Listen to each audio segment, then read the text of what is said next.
संसार नगरी बाजार भाई काम क्रोधलो भयाचे गिराईक पाही. संसाराच्या नगरामध्ये जर आपण आलो तर या संसाराचा जो बाजार आहे या बाजारात कुठं सुख मिळेल सांगा ना. यात सुख नाही त्यात सुख नाही. या हाटाचे सुख कोठेचे नाही. या हाटामध्ये म्हणजे बाजारामध्ये आपण जर सुख पाहायला लागलं संसाराच्या बाजारामध्ये तुम्हाला कुठेही सुख मिळणार नाही. या लोकांमध्ये तुम्हाला तसं सुख मिळत नाही तसं परलोकात गेला अगदी ब्रह्मदेवाच्या पदापर्यंत जाऊन आपण पाहायचा प्रयत्न केला तर तिथं सुद्धा दुःखच आहे बरं का.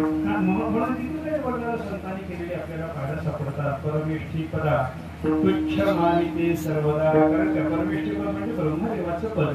त्या ब्रह्मदेवाच्या पदाला सुद्धा महात्मे तुच्छ म्हणतात. त्याचं कारण काय. ब्रह्मादिक पदे